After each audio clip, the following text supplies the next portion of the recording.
So good afternoon, everyone. Let's begin the Montachusett Joint Transportation Committee meeting. And we will just kind of go around with a quick round of introductions. I'm just going to go by how you're at the top of my screen. So we'll start with Brian. Hi, Brian Doherty, Transportation Director at Montachusett Regional Planning Commission. And Julie. Julie Quinn, I'm the Director of NCM Rides TMA. George Snow.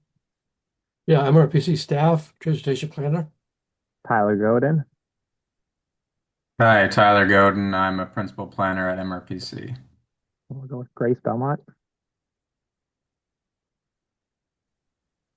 Hi, I'm Grace. I'm the planning team and planner, MRPC. Thank you. We got Michael, is it Yaboa? Is that how you say it? From Mart? Yes, Michael Yeboah, transit planner for Mart. Welcome. Janet.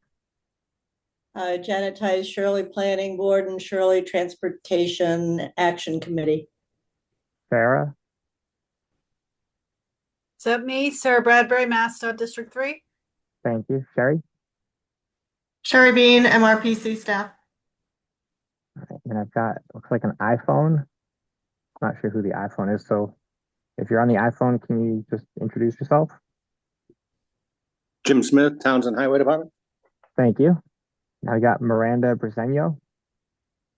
Hi, Miranda Briseño from MassDOT OTP. Thank you. Dick Kilhart.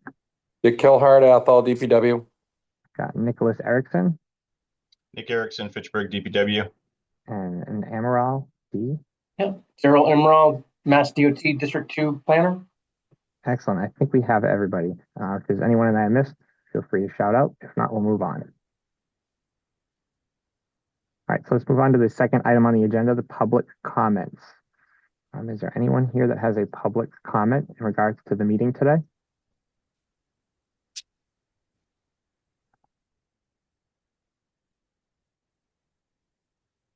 All right, seeing none, we will move on to the approval of the December 10th, 2025 minutes. I know those were in the packet that Brian had sent out ahead of time. Hopefully everybody had a chance to review those. Can I get a motion and a second on that? I move to approve. Thank you, Janet. Anyone that can second that? Second, Michael Yeboah. Thank you, Michael. And now we will move on to item number 4, the Transportation Management Association. And here to talk to us about that, we have Julie from the North Central Massachusetts Rides TMA and Transaction Associates. Thank you so much, Travis. Good afternoon, everyone. Thanks so much for having me here today. I don't know if you know a whole lot about the Transportation Management Association, but we started about 4 or 6 months ago. We realized that this was the area that needed some change, would help with transportation. So we decided to create a Transportation Management Association.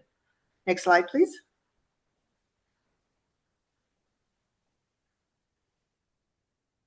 Thank you.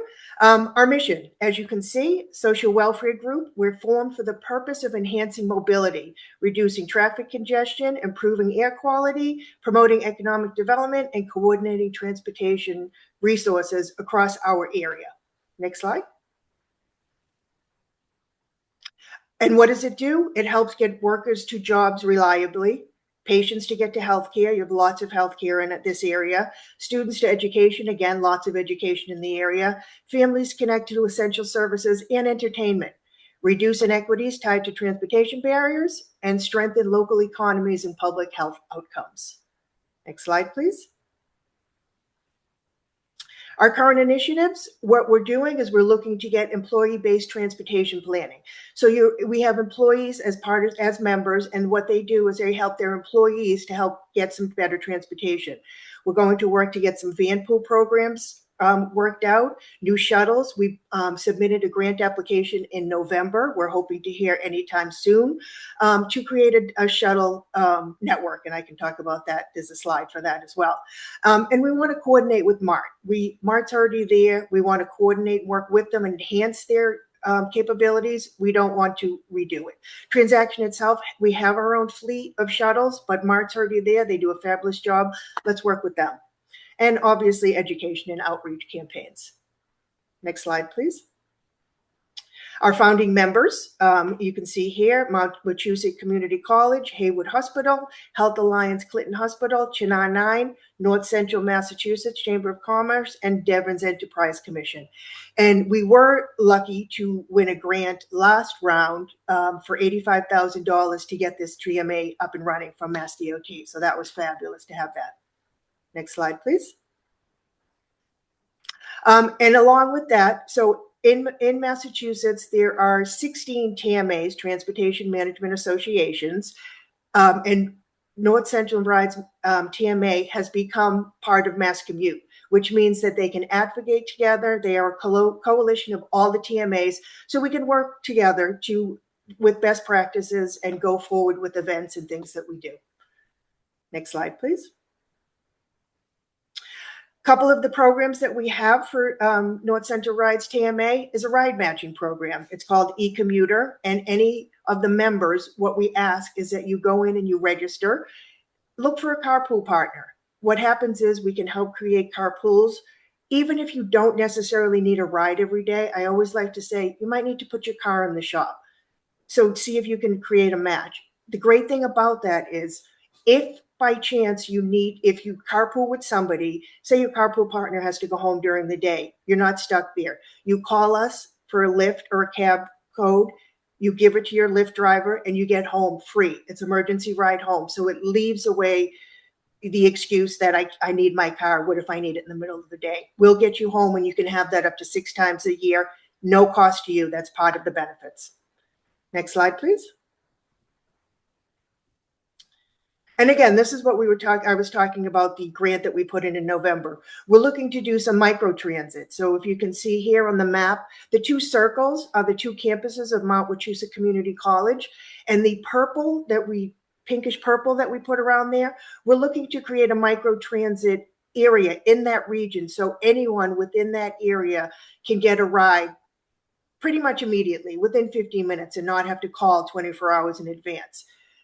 We're hoping to get the funding, and we will keep everyone posted. And again, we'd be working with Mart for this route and to this whole microtransit program. So fingers crossed we do get the funding so that we can move forward and keep this going. Next slide, please. And we are on social media, Facebook, Instagram, and LinkedIn. So feel free to follow us, see what's going on, and see what's happening with all the changes and the new beginnings with the TMA. Next slide. And here's my contact information. I know Brian has this presentation. If anyone wants it, you can get it. Reach out to me with any questions, comments, anything that you need. So thank you so much. And with that, I will open it up if anyone has any questions.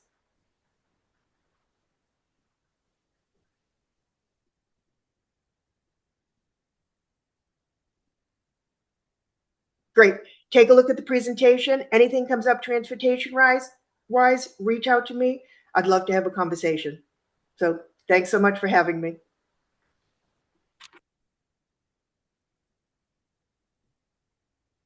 Thank you, Julie.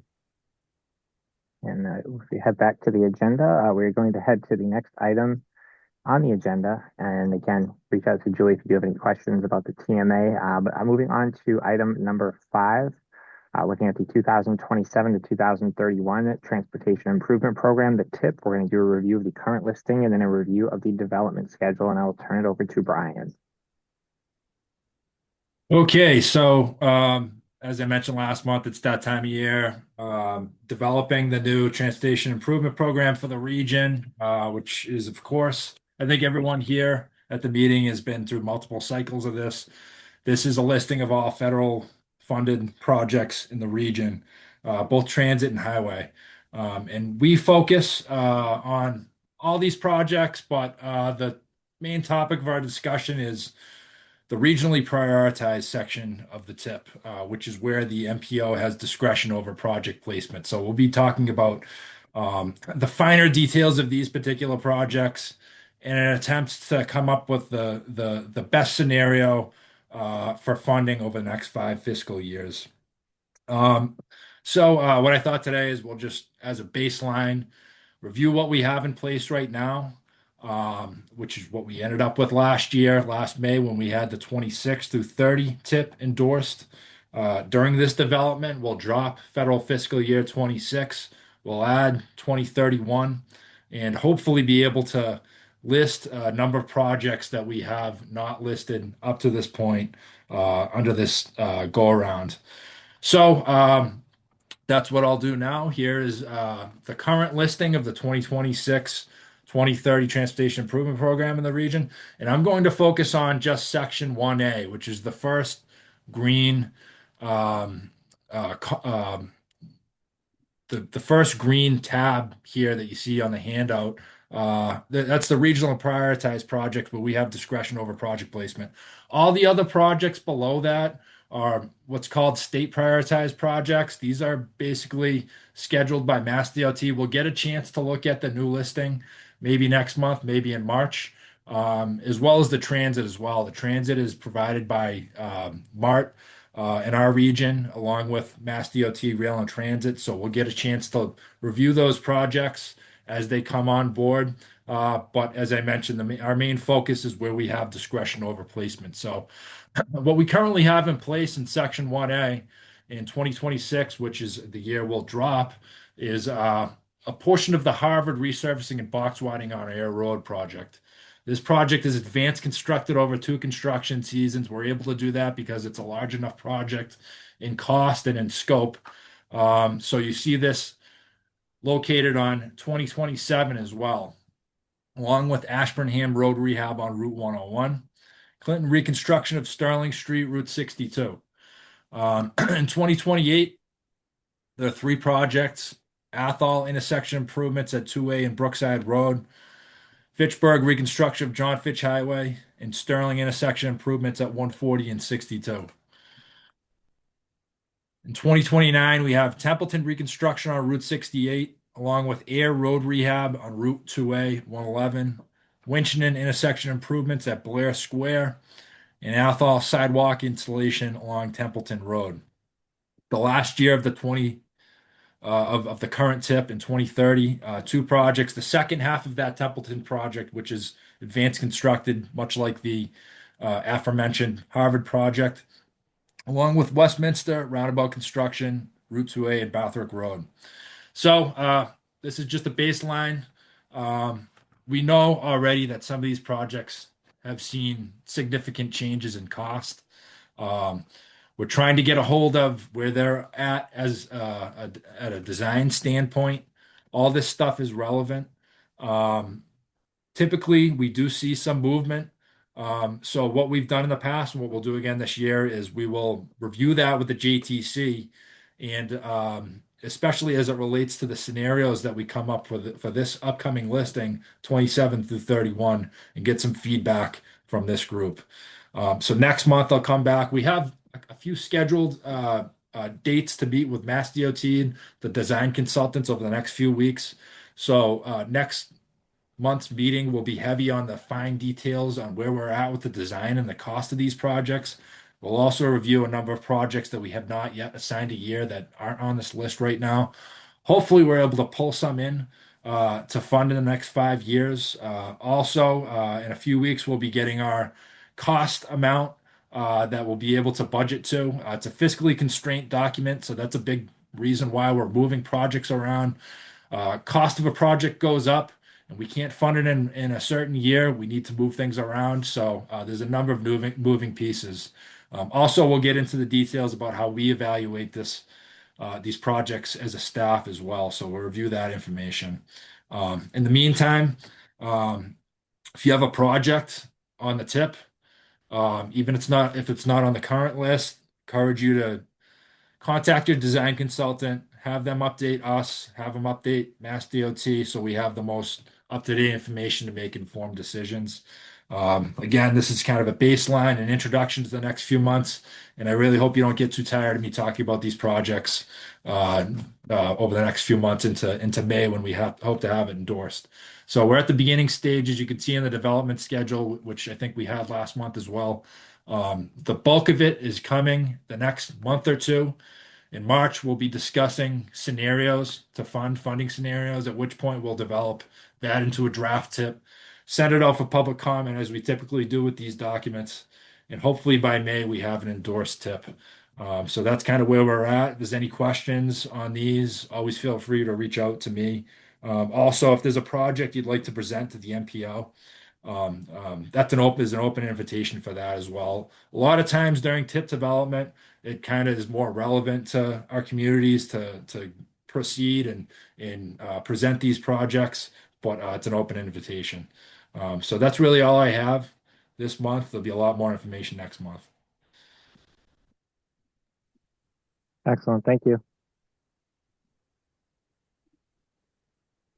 And moving on to item number 6, talking about the Unified Planning Work Program for fiscal year 2027. And this would be Sherry. Yeah, I'll take this one. So there was a memo that went out to all of our communities back on the 6th, so about a week ago, just letting everyone know that we are looking for projects to put in our UPWP for this year, for next year, I suppose. And those requests are due, I think it's like February 6th. Yeah, February 6th. So far we've received about 8 or 9, maybe not technically requests, but at least inquiries from communities. So we have some follow-up phone conversations scheduled with most of them, so that we can kind of figure out exactly what they're looking for and see if it fits within the UPWP criteria. Some of them may be better suited for other things, and that's just something we wanted to shake out. And also next year, we are going to be pretty heavy into the regional transportation plan development. So that means that we don't have a lot of room for a lot of projects, additional projects to go in there. So we are going to have to do some prioritization and geographic equity to see which communities might have the larger need, or a way to accommodate as many communities as we can. So stay tuned for that. And I know at the February JTC meeting, I'm hoping that we can bring forward a couple, the project requests, and then where we're at with the prioritization of those projects, so everyone can provide feedback and kind of get a better handle for what's going to be going into the FY27 UPWP. Thank you. All right, I believe we'll move on to the next item if there's no questions.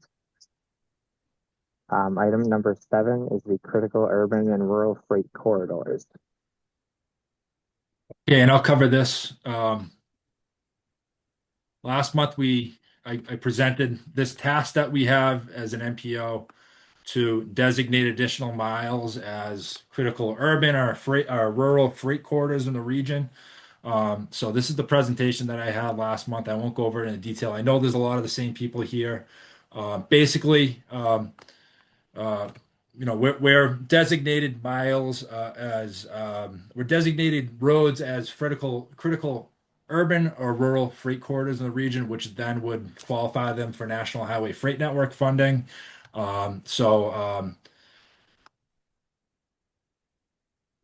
What we did last month is we made a recommendation. The JTC made a recommendation to the MPO based on staff's proposal, which you see here. This map shows the roads that we are proposing designating freight corridors in the region. Many of them are the same as they were before. There were some changes that we proposed, if you remember, because of urban boundaries changed based on the census data that has occurred since the last time we did this in 2017. So the MPO took the MJT's recommendation and sent this out for public comment. We're within the comment period now, which closes on Friday, at the close of business on Friday. To date, we have not received any official comments on these. There's been a lot of questions, phone calls, emails that we've gotten back to people on, but no official comments, more clarification type of things.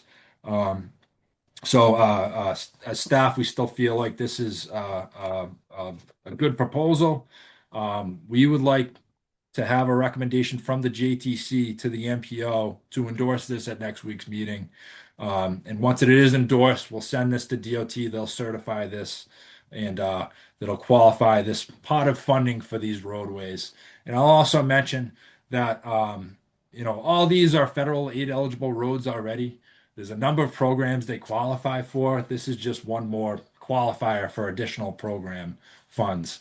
So it doesn't really have an effect on whether or not you can get a project on these roads. Doesn't necessarily open up a new box of tools to use or anything like that. It's just we've been assigned additional mileage to allocate, and we've came up with these designations. So again, we're looking for a recommendation to the MPO to endorse this next week.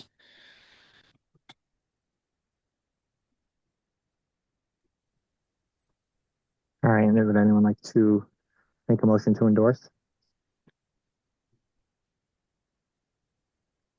I'll make that recommendation to endorse the plan. Dick Kilhart, Athol, DPW. Thank you, Dick. Do we have a second? I second. Thank you. Is that Michael? Perfect. Yes. Great, thanks. And if for some reason you want to make a comment, you still have 2 days to do that. So thank you. Thank you.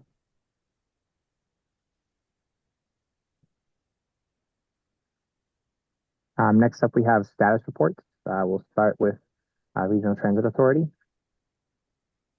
Okay, yeah, that will be made by me. So, last month, December, we did the final route changes for Fitchburg and Leominster, and over a month, the routes have been running, and we've not received any major public pushback on these changes. Considering the fact that we changed the entire timings for all the routes, and now we are moving ahead to do tackle other routes within our system out of Fitchburg and Leominster. That is our intercity routes, and including Gardner and all the way to Athol. We have some internal changes ongoing, which is delaying progress, and but so far this is what we have ongoing, and we are into quarterly service change. So we are trying to keep Fitchburg and Leominster within 6 months changes every year, and all the other routes are also 6 months. So you'll end up having a quarterly service change as an RTA. Thank you. Thank you.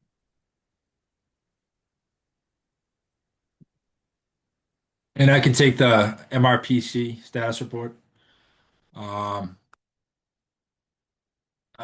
just wanted to point out a few things on behalf of Mass DOT. They have a speed feedback signage program available again to communities. They did this previously. There's another $1 million in the federal fiscal year 2026 available to communities to install these at no cost to community. There's some links on this handout, and there's also some webinars in the coming week or so that may be of interest. I think I provided this last month as well. I'll keep on providing this list of grant opportunities that our planning and development staff has put together. They've been updating this every month. They've done a great job of staying on top of this. This is basically a list of all relevant grants we feel that communities would be interested in. There's a lot of information here. There's links, dates, everything that you would want. If there's questions on these, or if there's a capacity issue in town and accessing these, we may be able to help you.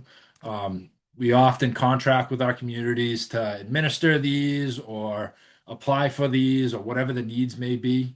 Or to segue into my next handout, we could use district local technical assistance funds, which we have a call for proposals right now. Again, this is through our planning and development department. We receive DLTA funds from the state to assist our communities on a number of things. In the past, we've done master plans, we've done zoning bylaws, that type of thing.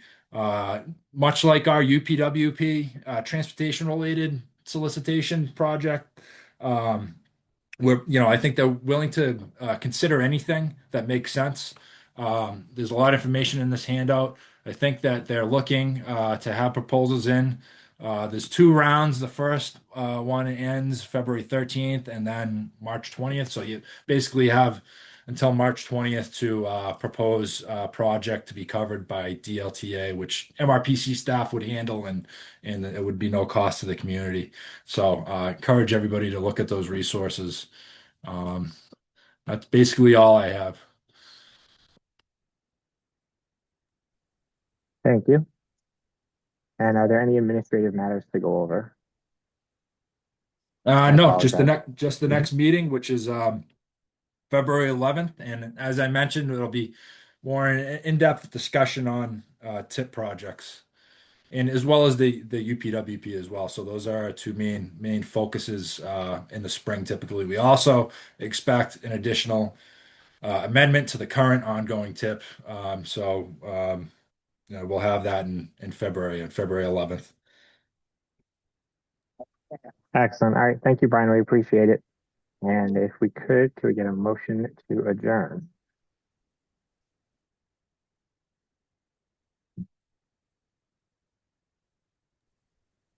I'll make I that make a motion. motion to adjourn. Second. Sorry, I was muted. So. Appreciate it, both of you. Thank you so much. And thank you, everyone, for taking the time out of your day to be here. Thank you. Thank Thank you. you. We'll see you next month.